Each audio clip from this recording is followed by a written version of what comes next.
Saudara-saudari yang terkasih, kita berjumpa kembali dalam pendalaman APP tahun 2021 ini. Kali ini kita sudah sampai ke pertemuan yang ke-6 dengan tema "Apakah engkau mengasihi aku?". Pertemuan yang ke-6 ini merupakan pertemuan terakhir. Dalam pertemuan kelima yang lalu, kita menyaksikan di halaman rumah imam besar, di hadapan seorang hamba perempuan dan orang-orang yang ada di situ, Petrus menyangkal gurunya sebanyak 3 kali. Angka 3 dalam kitab suci menunjukkan kebenaran dan keseriusan. Maka penyangkalan Petrus bukanlah kepura-puraan.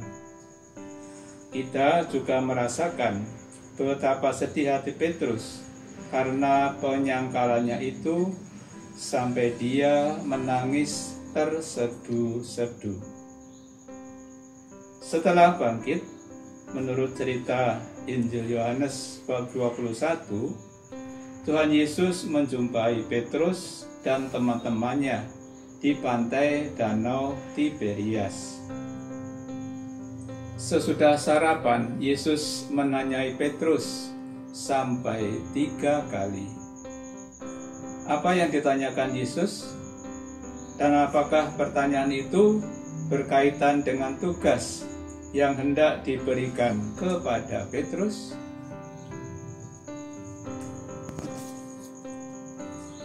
Mari kita simak bersama-sama dalam pertemuan yang ke-6 ini. Dan bahan bacaan kita adalah Injil Yohanes bab 21.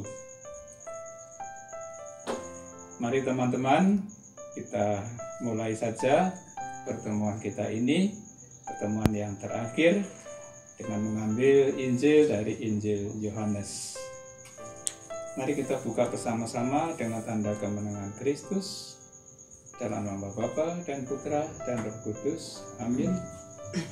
Semoga rahmat Tuhan Yesus Kristus, cinta kasih Allah dan persekutuan Roh Kudus selalu beserta kita sekarang dan selama-lamanya. Mari kita awali dengan doa pembuka. Bapa yang Maha Kasih, syukur kepadamu atas kekuatan iman yang Kau anugerahkan kepada kami yang sedang berjalan bersama Santo Petrus mengikuti Yesus, Guru dan Tuhan.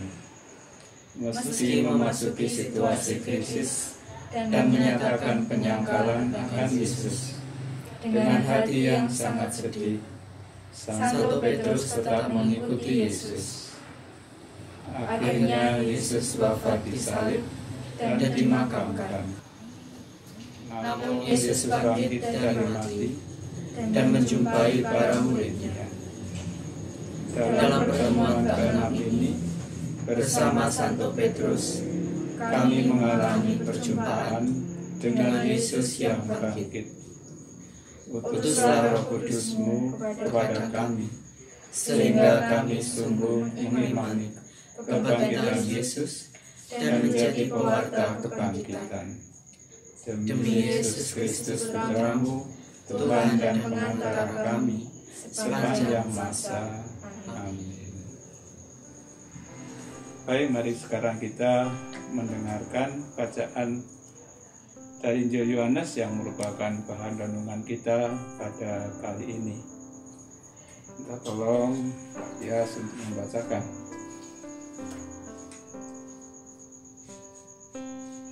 Bacaan diambil dari Yohanes bab 21 ayat 1 sampai 19. Kemudian Yesus menampakkan diri lagi kepada murid-muridnya di pantai Danau Tiberias, dan ia menampakkan diri sebagai berikut.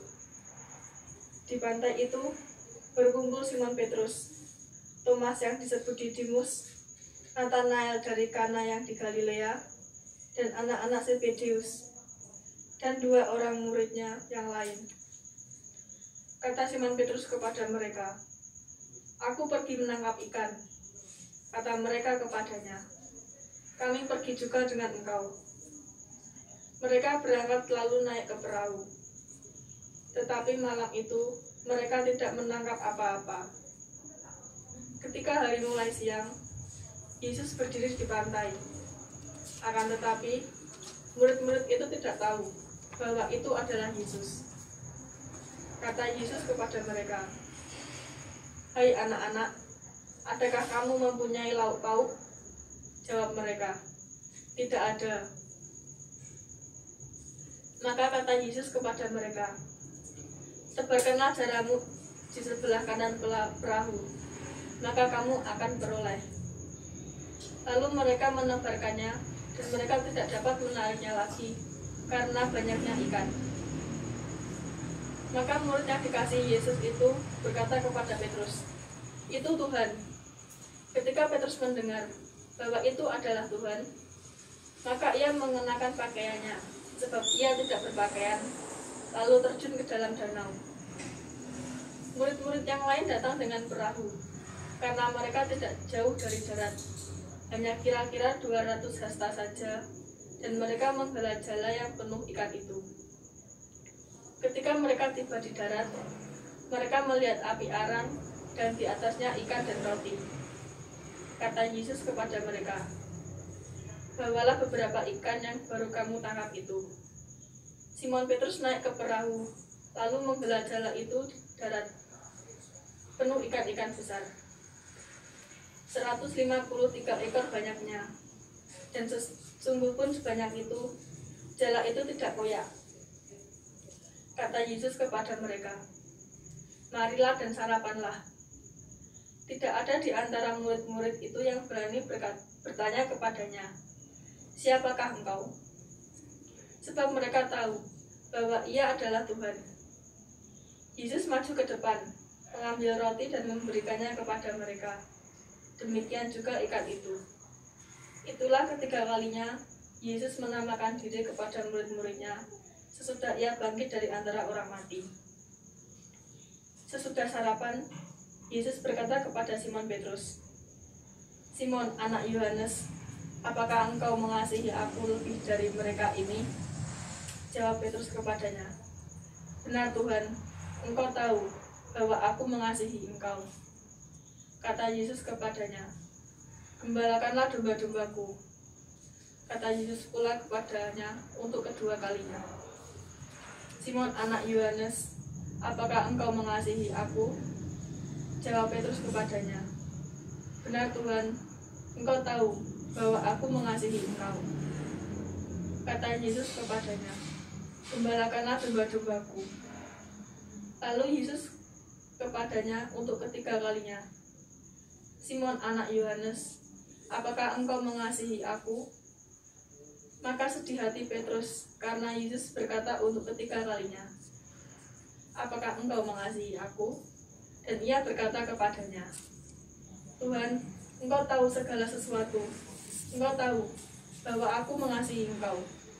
Kata Yesus kepadanya, "Gembalakanlah domba-dombaku.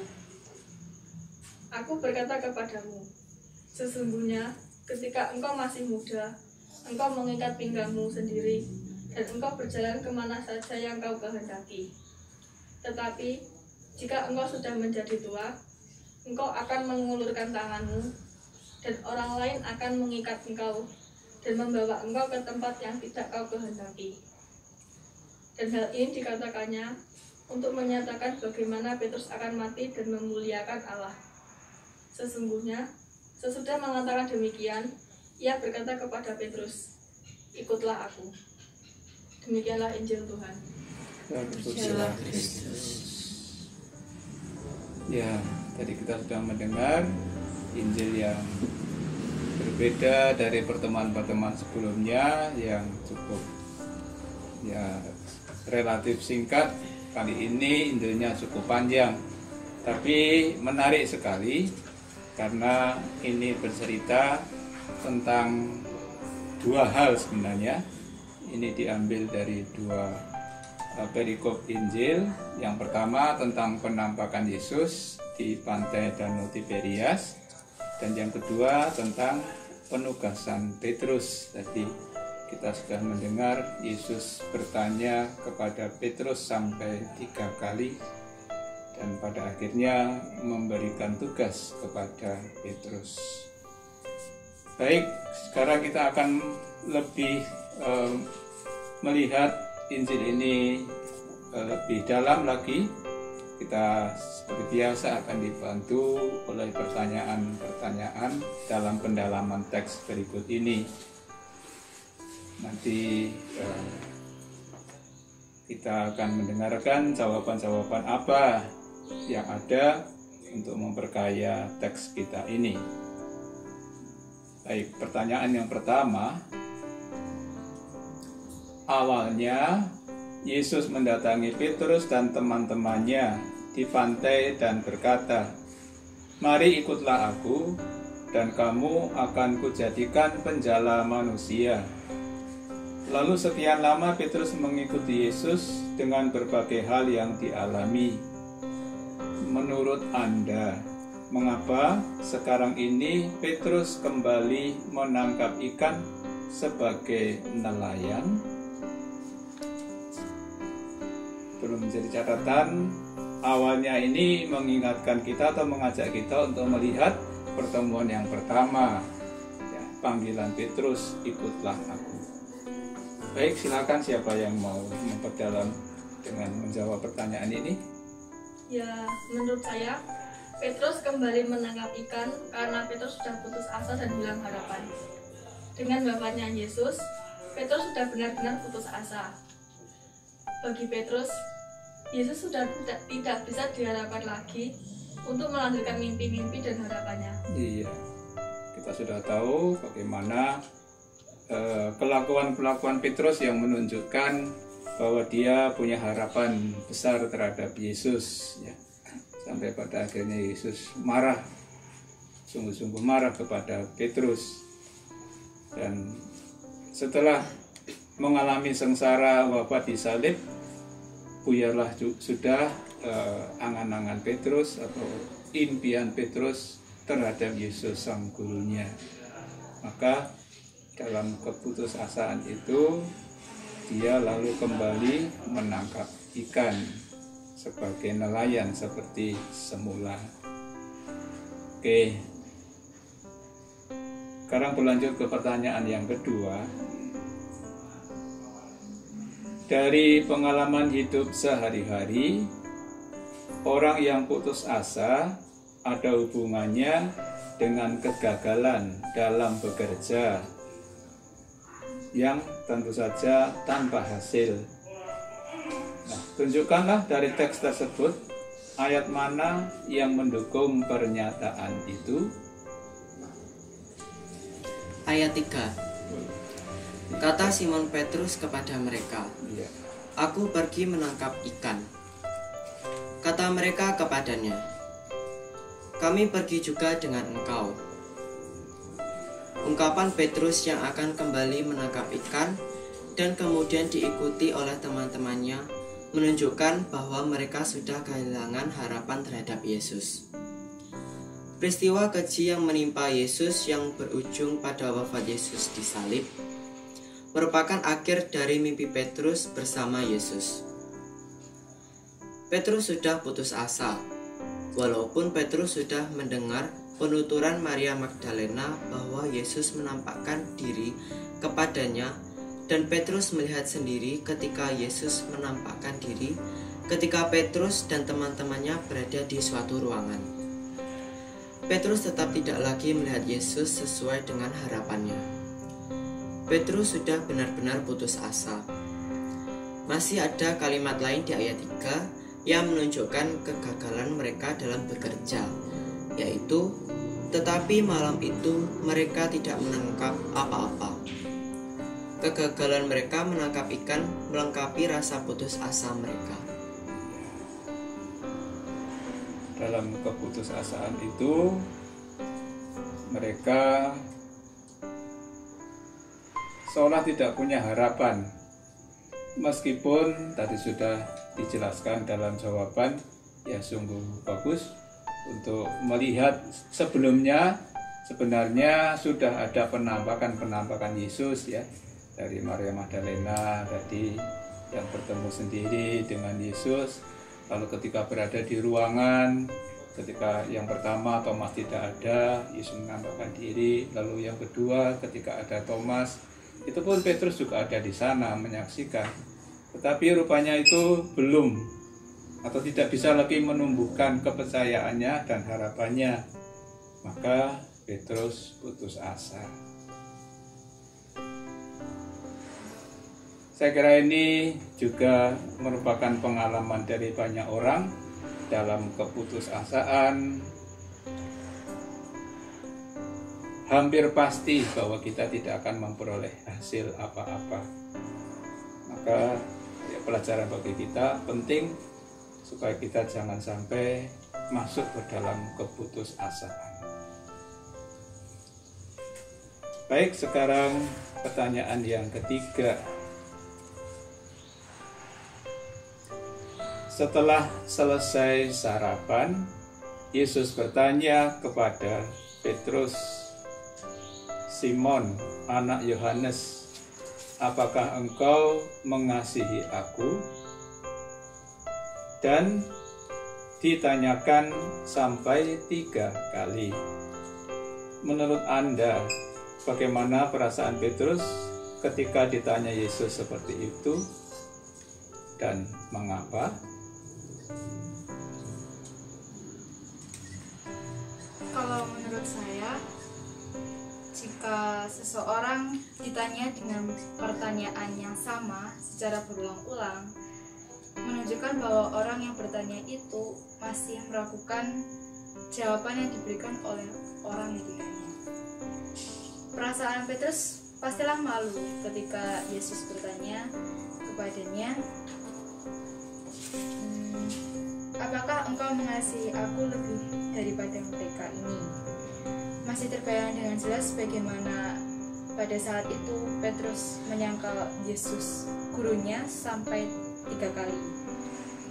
Bagi Petrus seolah-olah Yesus ingin mengajari dia supaya menjadi orang yang bertanggung jawab atas apa yang dikatakannya.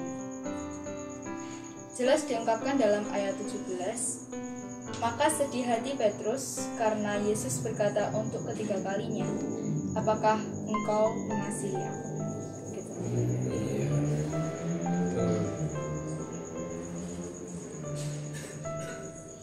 Itulah perasaan Petrus yang bisa kita gambarkan dari teks Injil tadi, yang kiranya juga tidak jauh-jauh dari pengalaman kita.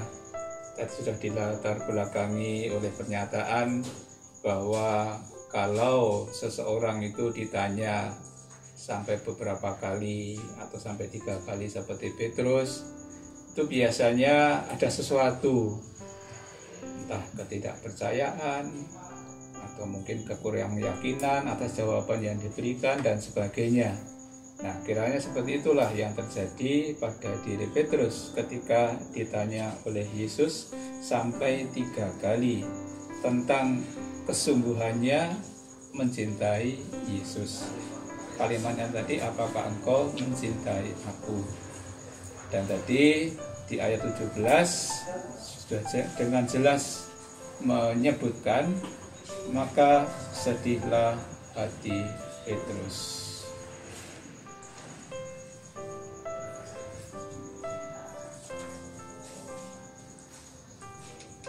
Itu saja jawabannya. Kita lanjut ke pertanyaan yang keempat. Di bagian akhir dari bacaan Injil tadi, Yesus mengatakan, "Ikutlah aku." Di awal, Yesus juga mengatakan kepada Petrus, "Mari ikutlah aku." Menurut Anda, mengapa Yesus mengulangi ajakannya itu? Pendapat saya, Yesus mengulangi ajakannya kepada Petrus sebagai tanda bahwa Yesus mengasihi Petrus. Karena Yesus mengasihi Petrus, maka Yesus mengajukan pertanyaan itu. Jika Yesus tidak mengasihi Petrus, untuk apa pertanyaan itu? Dan itu diajukan kepada Petrus sampai 3 kali. Pertanyaan tentang kasih yang diajukan oleh kepada orang yang telah menyangkal, mengkhianati, menyatakan dengan jelas kasih yang tulus tanpa batas yang sama sekali tidak memperhitungkan penyangkalan, pengkhianatan yang telah terjadi. Ya. Baik, penjelasan yang singkat namun juga jelas, yang hanya mau mengatakan bahwa Yesus tidak hendak menyalahkan Petrus. Seolah-olah Yesus sudah melupakan apa yang terjadi ketika dia akan mulai penderitaannya yang dikhianati oleh Petrus sampai 3 kali. Pertanyaan itu justru menyatakan kepada Petrus kasih Yesus yang tulus, yang tanpa batas, yang sama sekali tidak memperhitungkan penyangkalan, pengkhianatan yang telah terjadi. Kiranya juga menjadi pelajaran bagi kita. Itulah kasih Tuhan kepada kita manusia yang tidak lagi memperhitungkan kesalahan-kesalahan atau dosa-dosa kita. Tentu saja kita diajak bersyukur atas kerahiman Tuhan yang luar biasa itu. Demikianlah saudara-saudari yang terkasih, pendalaman lebih lanjut atas teks Yohanes ini melalui pertanyaan-pertanyaan tadi. Sekarang mari kita sejenak mendengarkan renungan yang akan mengupas lebih lanjut mengenai teks kita ini. Dalam Injil tadi diceritakan pada awalnya dalam situasi putus asa, Petrus, Thomas, Yakobus, dan Yohanes dan 2 orang murid lainnya berkumpul di pantai Danau Tiberias. Petrus berkata kepada teman-temannya, "Aku mau menangkap ikan."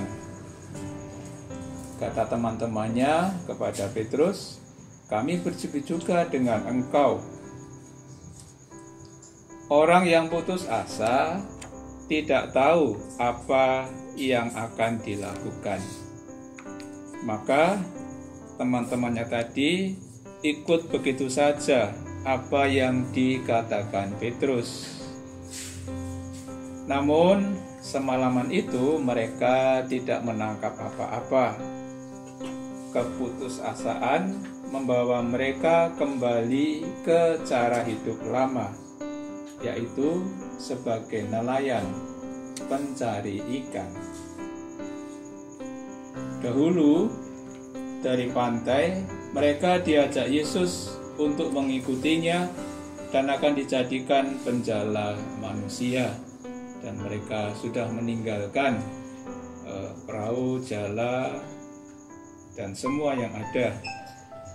Namun setelah sekian lama mengikuti Yesus dengan berbagai pengalaman yang memberikan harapan besar, ternyata sekarang mereka kembali ke pantai yang sama untuk mencari ikan. Malam itu mereka tidak menangkap apa-apa karena mereka bekerja dalam keputusasaan, maka tidak ada hasil apapun yang mereka peroleh. Ketika hari mulai siang, Yesus yang bangkit berdiri di pantai, tetapi para muridnya ini tidak mengenalnya. Yesus berkata kepada mereka, "Hai anak-anak, adakah kamu mempunyai lauk pauk?"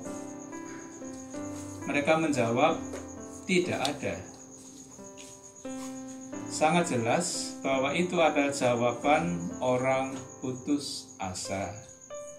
Kemudian Yesus berkata, "Tebarkanlah jalamu di sebelah kanan perahu, maka kamu akan peroleh." Mereka mengikuti kata Yesus itu. Mereka menebarkannya, dan mereka tidak dapat menariknya lagi karena banyaknya ikan. Saudara-saudara yang terkasih, setelah selesai sarapan, Yesus berkata kepada Petrus, "Simon, anak Yohanes, apakah engkau mengasihi aku lebih daripada mereka ini?" Pertanyaan Yesus itu diulanginya sampai 3 kali. Tentu kita bisa merasakan hati Petrus ketika ditanya Yesus, "Apakah engkau mengasihi aku?" Petrus tahu bahwa dirinya telah menyangkal, mengkhianati Yesus, dan Yesus pun juga tahu bahwa Petrus telah menyangkal, mengkhianatinya. Namun kemudian ditanya oleh Yesus, "Guru yang telah dikhianati, apakah engkau mengasihi aku?" Apa yang dirasakan Petrus pada saat itu?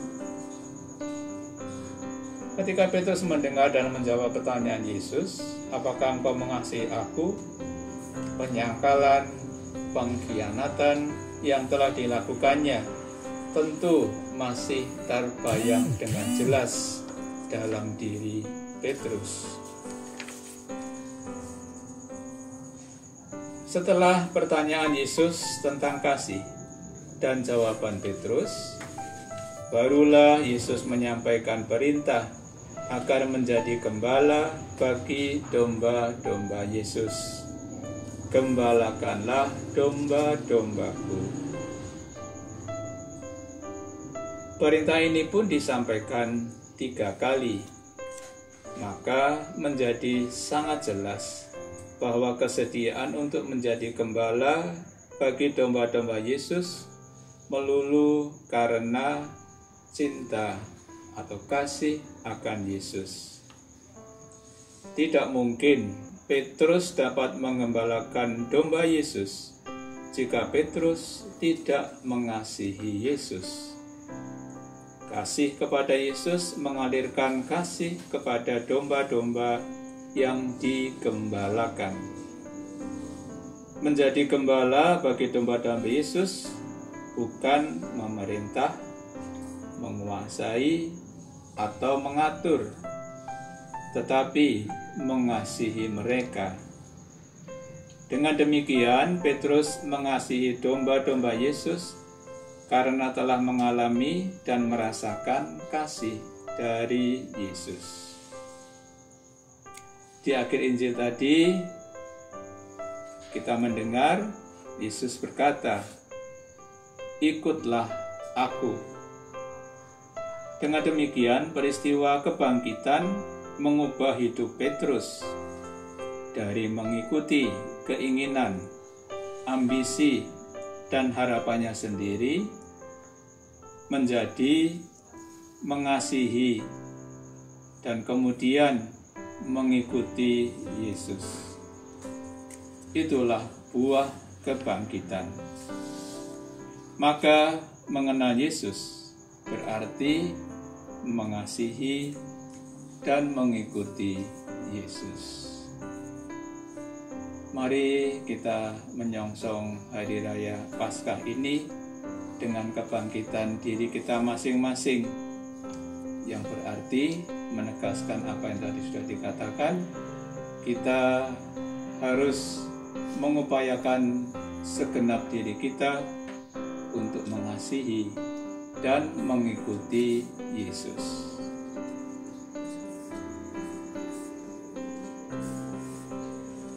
Demikian tadi renungan yang mudah-mudahan juga semakin membuat kita mendalami teks Yohanes tadi. Selanjutnya, sebagaimana biasa, kita akan masuk dalam pertanyaan pribadi yang mengajak kita masing-masing untuk lebih merefleksikan diri kita dengan latar belakang atau berdasarkan Injil tadi. Nah, untuk pertanyaan pribadi nanti saya minta tolong masing-masing untuk membacakan pertanyaan-pertanyaan itu. Nomor 1. Setelah melalui perjalanan bersama Petrus yang berawal dari pantai dan sampai pada pengalaman kebangkitan di pantai, apa yang menarik bagi Anda? Mengapa?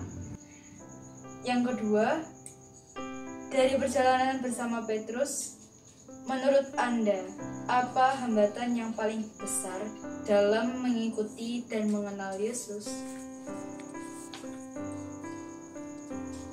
Jika pertanyaan Yesus kepada Petrus, apakah engkau mengasihi aku, diajukan kepada Anda, apakah jawaban Anda? Nomor 4. Sampai hari ini, Anda sebagai muridnya, benarkah Anda telah mengikuti Yesus dalam hidup sehari-hari? Apakah wujud nyatanya? Yang kelima, setelah mendapat jawaban dari Petrus, "Benar Tuhan, Engkau tahu bahwa aku mengasihi Engkau." Kemudian Yesus mengatakan, "Gembalakanlah domba-dombaku." Dengan demikian, mengasihi Yesus berarti ikut mengambil bagian dalam penggembalaan umat Allah. Apakah Anda bersedia mengambil bagian secara nyata dalam penggembalaan Yesus bagi umatnya di lingkungan dan stasi? Apa yang akan Anda lakukan sebagai wujud kesediaan itu?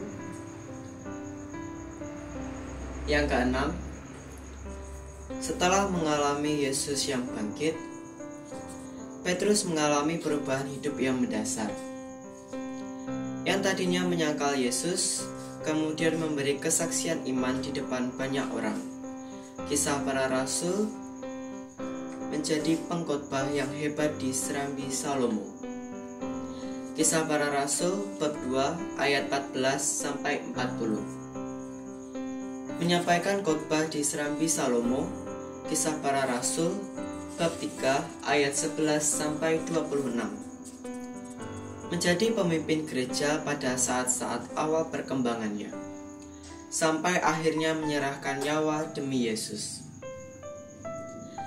Perubahan hidup Petrus itu merupakan buah iman akan kebangkitan Yesus. Apa buah-buah kebangkitan yang akan Anda hasilkan bagi gereja dan masyarakat?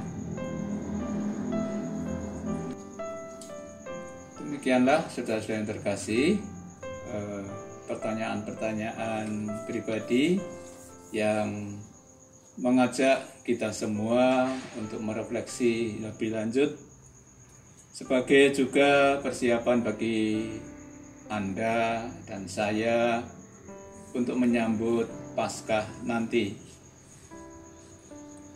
Pertanyaan-pertanyaan tadi mengajak kita semua untuk menemukan arti Paskah yang sesungguhnya. Baik, sampailah kita pada doa APP. Kita doakan bersama-sama seperti biasa.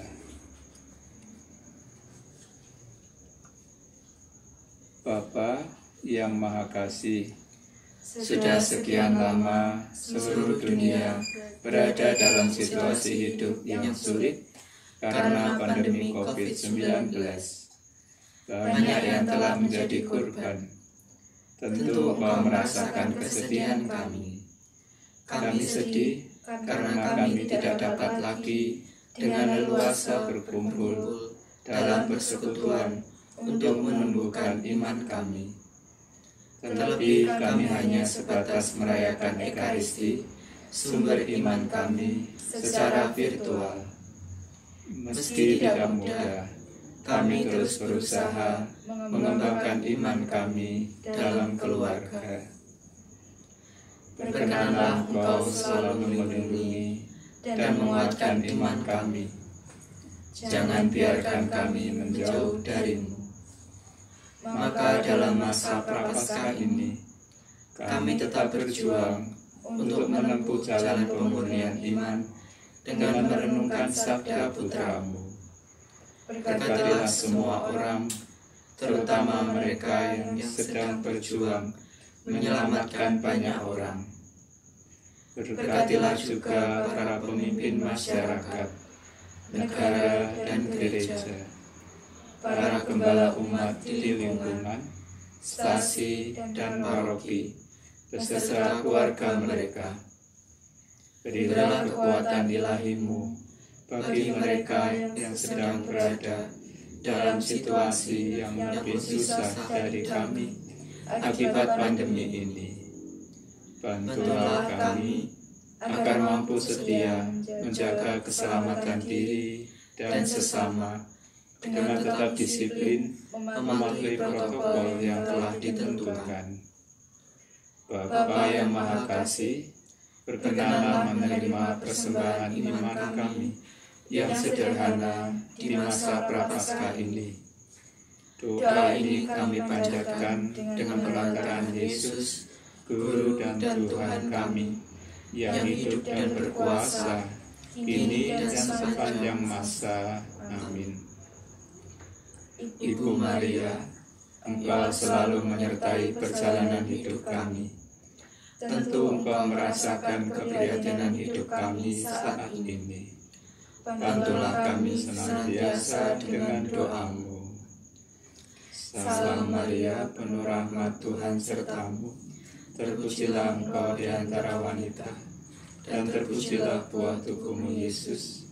Santa Maria, Bunda Allah, doakanlah kami yang berdosa ini, sekarang dan waktu kami mati. Amin. Salam Maria, penuh rahmat Tuhan serta-Mu. Terpujilah Engkau di antara wanita, dan terpujilah buah tubuh-Mu Yesus. Santa Maria, Bunda Allah, doakanlah kami yang berdosa ini, sekarang dan waktu kami mati. Amin. Salam Maria, penuh rahmat Tuhan serta-Mu. Terpujilah Engkau di antara wanita, dan terpujilah buah tubuh-Mu Yesus. Santa Maria, Bunda Allah, doakanlah kami yang berdosa ini, sekarang dan waktu kami mati. Amin. Sekarang marilah kita satukan doa-doa kita dengan doa yang diajarkan Tuhan Yesus sendiri. Bapa kami yang ada di surga, dimuliakanlah nama-Mu, datanglah kerajaan-Mu, jadilah kehendak-Mu di atas bumi seperti di dalam surga. Berilah kami rezeki pada hari ini, dan ampunilah kesalahan kami, seperti kami pun mengampuni yang bersalah kepada kami. Dan janganlah masukkan kami ke dalam pencobaan, tetapi bebaskanlah kami dari yang jahat. Mari kita akhiri pertemuan kita ini dengan doa penutup, dan mohon disiapkan dari puji syukur nomor 221.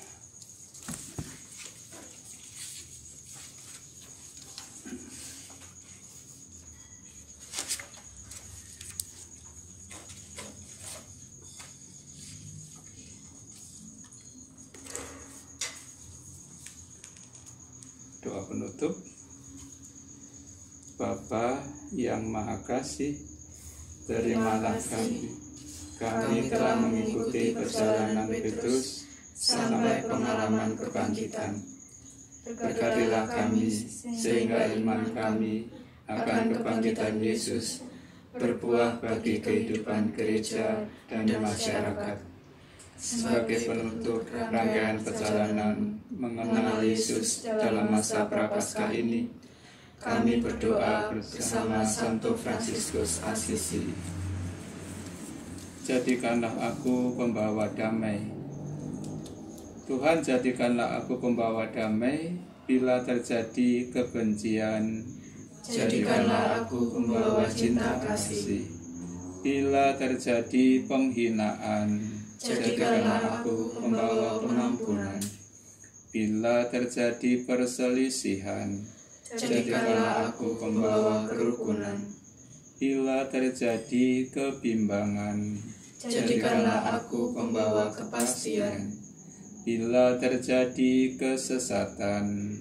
jadikanlah aku pembawa kebenaran. Bila terjadi kecemasan, jadikanlah aku pembawa harapan. Bila terjadi kesedihan, jadikanlah aku sumber kegembiraan. Bila terjadi kegelapan, jadikanlah aku pembawa terang. Tuhan, semoga aku lebih ingin menghibur daripada dihibur, memahami daripada dipahami, mencintai daripada dicintai. Sebab dengan memberi aku menerima, dengan mengampuni aku diampuni, dengan mati suci aku bangkit lagi untuk hidup selama-lamanya. Dalam nama Bapa dan Putra dan Roh Kudus. Amin. Dengan demikian, pendalaman iman kita masa Prapaskah ini sudah selesai. Syukur kepada Allah.